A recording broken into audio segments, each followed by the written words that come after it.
Welcome to the Utility Insider Bonus Podcast, which is a podcast for utility professionals dedicated to navigating the ever-changing energy landscape for their organizations and customers. I'm Brian Olsen, Questline Digital's technical engineer. And over the next few minutes, we're diving into the current trends and issues in the utility space. So let's get started.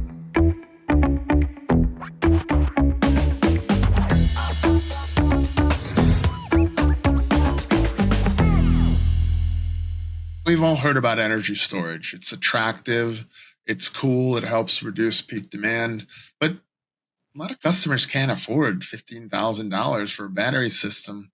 And this creates a huge gap in who can participate in these grid supporting technologies.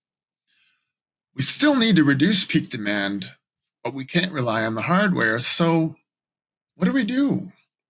Well, we can utilize the biggest untapped grid asset, behavior, not equipment. In today's environment, the customer service reps and field techs, the one who talk to customers all day, they're the ones that interface to the grid. And that means that you are on the front line of helping direct behavior for your customers. When you're talking to customers, you don't want to use technical jargon like thermal inertia. Use a really simple analogy. A home is like a thermos. Once you cool it, it can hold temperature for hours.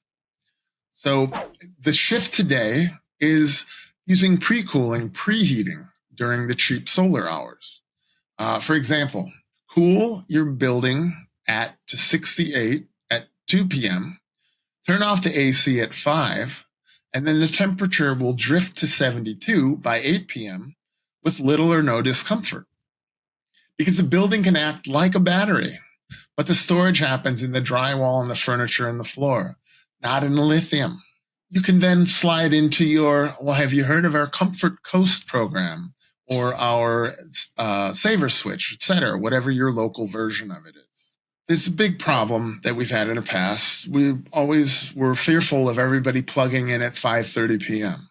The good news is that there's an updated perspective that software is a little bit smarter now. And managed charging can handle this a lot more safely. You might say to the customer, plug this in whenever you get home. The car and the grid sync automatically. Charging starts at 1 a.m. when power is cheapest, but still guarantees a full battery by 7 a.m. And then while you're talking to them about this, stress convenience. You're offering less work, not more. In order to get them involved, you do have to acknowledge the elephant in the room, and that is time of use rates. Here's a neat solution to that, and it doesn't cost them anything, but it puts it on their radar. It's called shadow billing. Put them on the new rate that you're proposing for 90 days, only on paper. You're not actually charging them anything. You're just showing them. It's like having a fake investment account where you pretend to invest in Apple and whatever, and then at the end of the month, you compare your notes with your friends and see who did best. But nobody loses any money. So that's the concept here. And then eventually you get a bill. They get a bill. Their bill says that they paid $150. On time of use, you would have only paid $135. So what this does is it shifts the framework quite a bit, because instead of the bad guy, you're now becoming a financial advisor to help them find their own savings, which can sometimes instill trust in you, which is what you need for a customer-centric operation. There are issues that you're going to come across where you'll handle tough billing calls, etc. There's some notes that'll help you deal with those cleanly and confidently. First, you need to tell them that you're hearing them. Let them vent. Don't interrupt. Don't even say any facts, just listen. That's what they want first, is to be heard. Then emphasize to them, based upon what they said, something that they did say. I get it. A $300 bill is a shock. Now, this is where things can turn in your direction. You apologize. Don't apologize for the rates, though. Just apologize for the fact that this caught them off guard.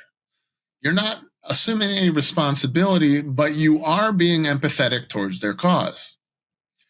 You can then turn this into a call to action. Point out some usage patterns. Offer things like a free nights program or something similar. Once you get that conversation started and hopefully get the ball rolling for them being involved in that, thank them. Just specifically recognize their patience and their willingness to explore solutions. This framework can turn complaints into enrollments. You're shifting the script, the traditional script. People complain and they just get rebates. What they should be doing now instead is getting involved in programs that cost them less money. Here's a really fun idea that can actually engage your customers in ways that you didn't think were possible. Use an app. Gamify your app.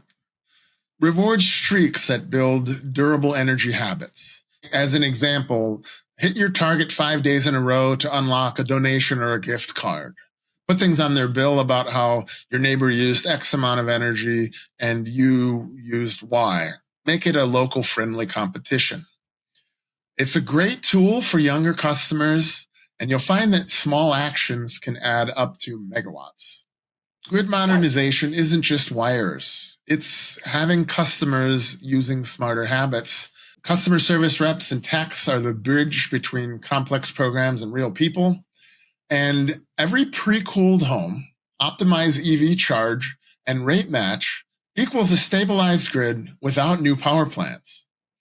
So, in closing, help them bank that cold air. We hope you found this information both useful and informative. We'll be back again next quarter after the Q2 Powering Engagement podcast event, Smarter Targeting and Optimization. Our very own Questline Digital's host, Rebecca Zarobsky, and her guests will explore how utilities can use segmentation, personalization, and focused testing to deliver more relevant, effective customer communications. Until then, thanks for tuning in. I'm Brian Olsen.